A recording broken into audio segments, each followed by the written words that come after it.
Good morning, Salem Rams. Welcome to our Salem Star Weekly Update Show. Today is Friday, February 20th, 2026.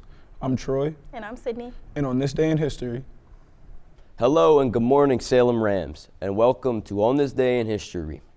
I'm Drake, and today we're diving into the past to uncover some of the most interesting events that happened on February 20th. Our first stop is 1942 during World War II. On February 20th, the Battle of Iwo Jima officially came to an end. Though fighting continued for several days after, this was a crucial and incredibly fierce battle between the U.S. Marines and Japanese Imperial Army. Fast forward to 1962, February 20th. The event? Astronaut John Glenn became the first American to orbit Earth. Aboard the Friendship 7 capsule, Glenn circled the globe 3 times, marking a monumental achievement in the space race. And that's your quick look at some of the amazing things that happened in history on February 20th. Thanks for watching, and we'll catch you next time. Nice to see you back, Drake. Very interesting. You must have seen that image of the flag raising on Iwo Jima before there was actually a massive Marine Corps War memorial monument in Washington, D.C. that is based on that iconic image. Troy, do you have any pets? I thought. Too bad, because you could really celebrate today's National Day of. Hello Rams, I'm Cashmere Parsley and welcome back to National Day of. Today is National Love Your Pet Day. This day is dedicated to give extra attention to our loving pets. Go ahead and spend a day with them. I know they're appreciated. Next we have National Muffin Day. So while you're spending time with your pets, make some tasty muffins while you're at it. Did you know that the first recipe recorded for muffins was made by Hannah Glass in her cooking book in 1747? They were made differently back then until they were brought to America. Lastly, today is National Leadership Day. In one way or another, one person will always influence another. Like a parent to a child, a teacher to a student, an employee to an employee, or just even a friend to a friend. That's one person leading another person to something better. Whether they have a title or not, try to be that leader or learn from other leaders so they can maybe help others. That's all we have for today, National Day of. Have a spectacular day, Rams, and back to you. Sydney, do you know what year the Titanic sank?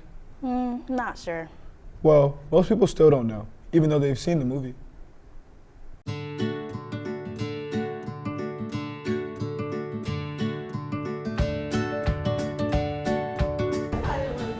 1920.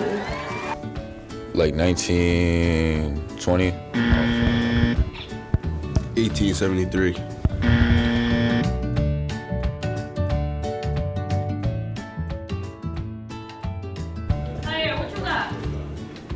Either a koala or a kangaroo. Yeah, kangaroo. Kangaroo.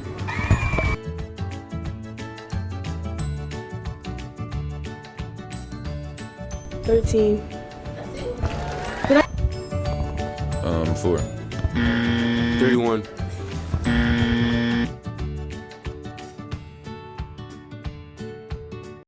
As February continues, we continue to celebrate Black History Month. Today, we would like to share a few facts about a monumental figure of African American history that passed away on Tuesday, Reverend Jesse Jackson.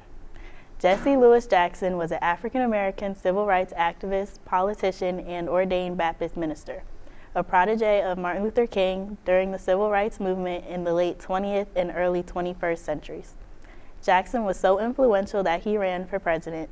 While he did not come out with the victory, in 1990 he was elected as U.S. Shadow Senator under the Clinton administration.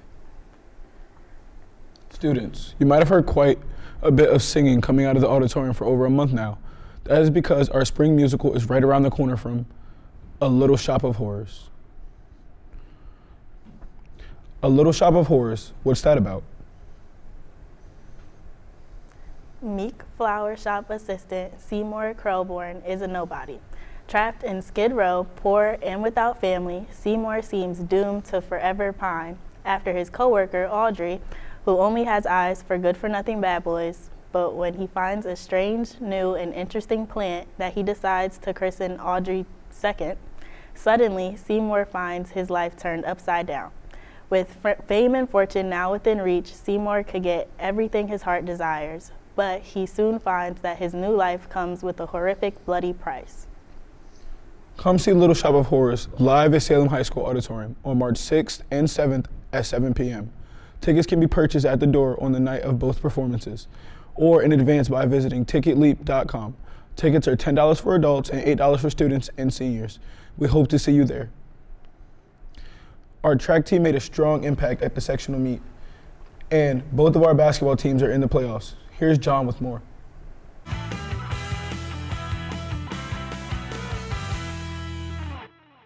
Good morning, Salem Rams. I'm Jonathan with your weekly Salem Sports Update. Yes, indeed.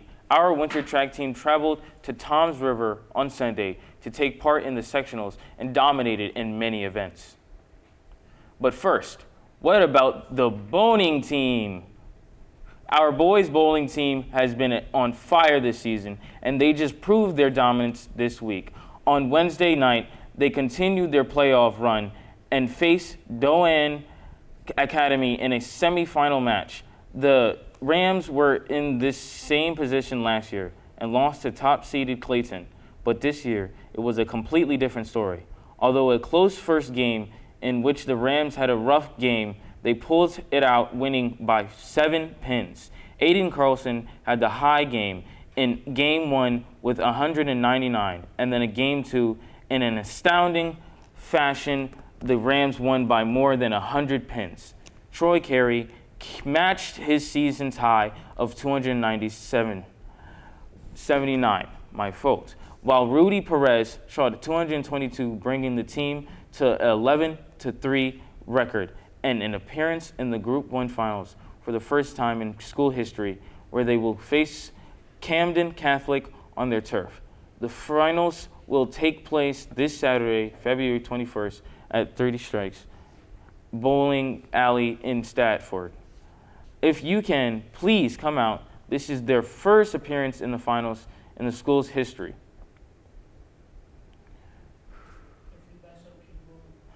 Now, back to our track athletes. Congrats to the following athletes who medaled at sectionals and will advance to states. Jelani Bevery finished third in the 55-meter dash. Grandin Busby medaled in 3 events, finishing 4th in pole vault, 5th in hurdles, and running anchor in the 4x4 and finishing 2nd. Tim Gregory also medaled in multiple events, finishing 4th in the 400 and hurdles. Jalen Fletcher Wilson finished 6th in shot put by setting a PR for the 3rd consecutive meet. Ava Rogers also medaled in shot put and finished in top 6. The 4x4 relay team of Jerry Seals, Rashard Stevenson, Quamir Bergman, and anchor Grady Busby beat the school record and finished 2nd overall. The 4x4 girls relay team, built with freshman dynasty Tucker, Brooklyn Jackson, sophomore Amaya Massengill, and senior Aniza Williams, pulled out a 4th place finish with 10-second season PR and made states. Jerry Seals also qualified for states in the high jump by finishing 6th. Shout to Sheriff Frisbee, Kayana Gresham, Taylor, Dominic Nader Finfinger, and Gavin Cronrath for setting PRs in their events.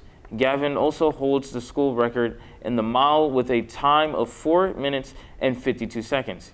Here is what some of the athletes had to say about their performance at the meet. Felt great, honestly. Just like surreal, you know. It feels great, always. Real good, real happy. Felt pretty good. It wasn't really a big medal, but it was a medal, right? It felt good. I feel proud of the whole team. We all put the work in. Okay.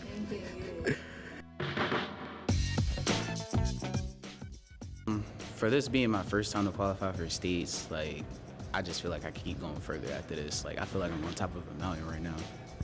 I'm really happy about it. Qualified in all 3 of my events. You know, I've never done that before, so it all came together. It felt real good to qualify for states because that's something that I never did. It felt good, but it wasn't really like a big achievement for me because I made it last year. So it's like a stepstone that I already knew I was going to hit. The real like stepstone is New Balance Nationals. We feel good about it. It's a hard event to run. Not everybody can do it, but we did somehow. I felt like we was very strong. I felt like we did very good. Good job. I got a lot more PRs and a lot more improvement with like my form and like my accuracy and all this stuff. Well, like I said, I qualified in all 3 of my events, and other seasons, you know, I've been like right there, and it just all came together for this meet. Yeah. Real easy for me to be a freshman. We don't have a lot of key pieces to push each other, and I'm winning now, so it's a big difference. I feel like the determination is very much there. Everybody wants to work and actually achieve their goals this season. Same here.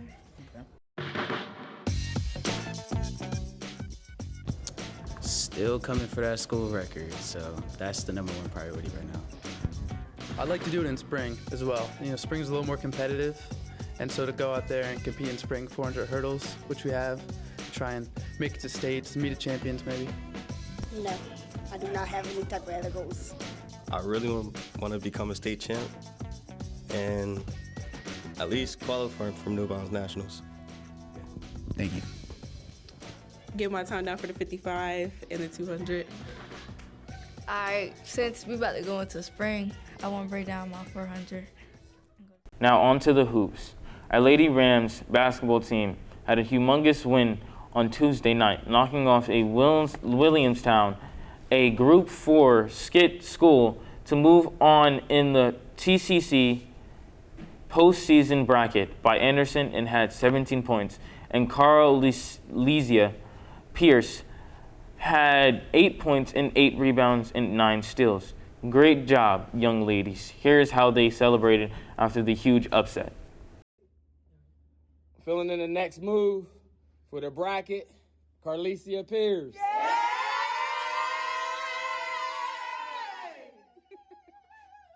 Get in there, though. Real detail. Yes. Okay.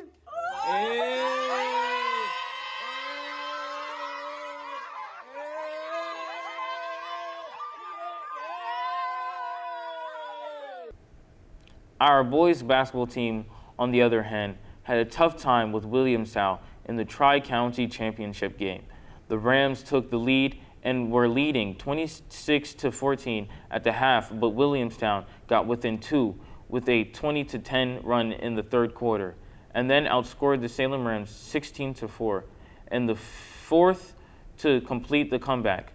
The final score was 50-40. The Timir Lecator points and Deshaun Williams adding 8 for Salem. But keep your heads up, guys. You're 19-5 for the season and 8-0 in the Tri-County Classic division, and most importantly, you are in the playoffs, seeded to #1. Speaking of which, Salem Rams will play their first playoff game next Wednesday, February 25th, right here at home at 5 p.m., and they are going to face Riverside. Let's support our boys basketball team and pack the house for this one. It's going to be a good one. Lastly, our wrestling team is wrapping up their outstanding season today. Their final match will be right here at home, 4 p.m. That's all we have in this week's Salem Sports Update. Ram Pride, back to you. How do we go from 50 degrees in one day to snow on the next? Beats me. Let's see what Aiden has to say about it.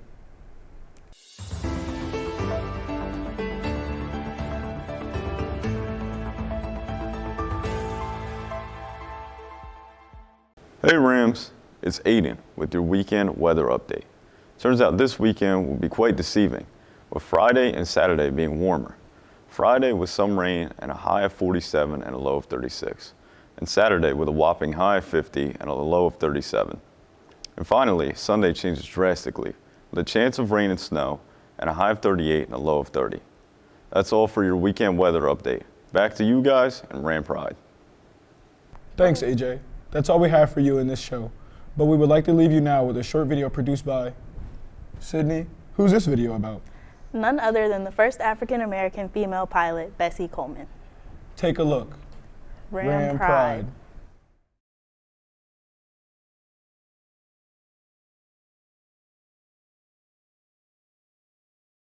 You may have heard of the first African-American baseball player, lawyer, or president. But have you ever heard of the first African-American to fly a plane? I'll give you a hint.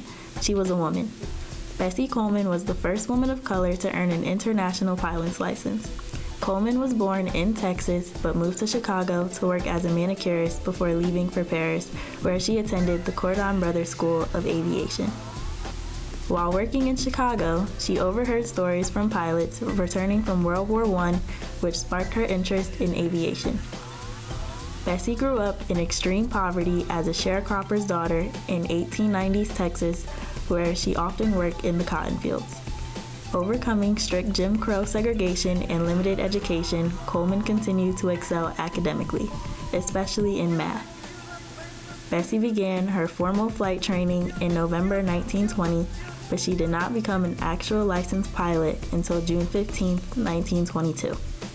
Following her training, she returned to the U.S. and performed in her first exhibition in 1922. Bessie Coleman flew to break racial and gender barriers in aviation. She was determined to become a pilot to prove that African American women can fly.